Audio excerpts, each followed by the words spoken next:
WRTV Investigates has been digging into staffing issues at the Muncie Police Department, and we take a look at what our team uncovered. More than 65,000 people live in Muncie. The city can have 110 police officers, but currently only 86 police officers are on the road. Are there enough officers on the road, first of all?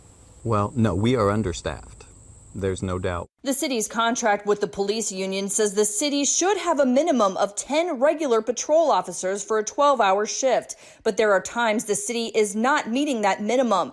Several current and former police officers tell us sometimes the city has only 5 patrol cars for the entire city. Some cars with 2 officers inside, often because a rookie is in training. Other cars have only 1. Are you concerned about response times and how long it's taking officers to get to where they need to be?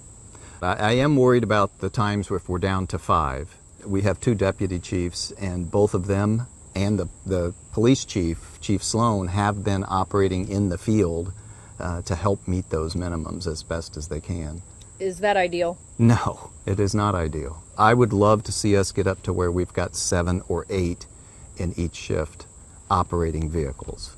Mayor Dan Ridenhour says the biggest challenge in recruiting and retaining officers is officer pay. Starting pay for Muncie officers is $59,000. Ridenhour says many suburban Indianapolis police departments start at $70,000. We would have officers that would come in, we'd send them to the trainings, they'd get experience, and after 3 or 4 years, some of the neighboring communities and or counties would recruit them away, because then they have an experienced officer. And our pay is considerably less. One of the things that we did in our first year is we did increase the police officer pay by 11% to help with that recruitment.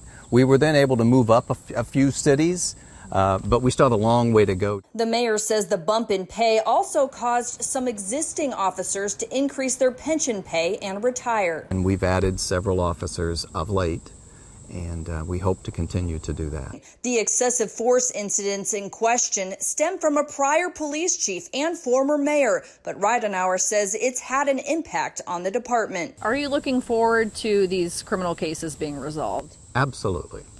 Absolutely. I look forward to that day. None of this happened from 2020 and beyond, but we continue to pay the price. Our city continues to pay the price. Our residents continue to pay the price, and I definitely am looking forward to the end of all these court cases. We put in trainings that do a lot of work toward de-escalation, toward communication on stops, and how to build those relationships with the public. And so we put in a number of trainings and ethics trainings that are all now required of the Muncie police officers. Do you feel like that's made a difference? Oh, I do feel like it's made a difference. Here's a look at just some of the things we asked the city for in July and haven't received.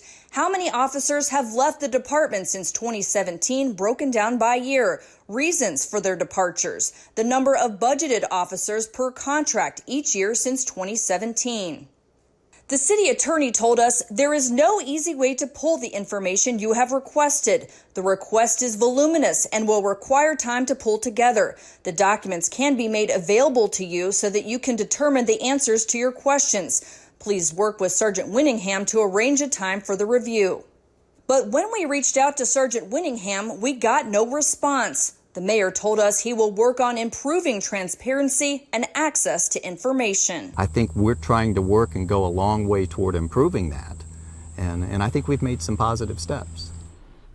And the Muncie Police Department is making progress on recruitment. On November 29th, the city welcomed 4 new officers.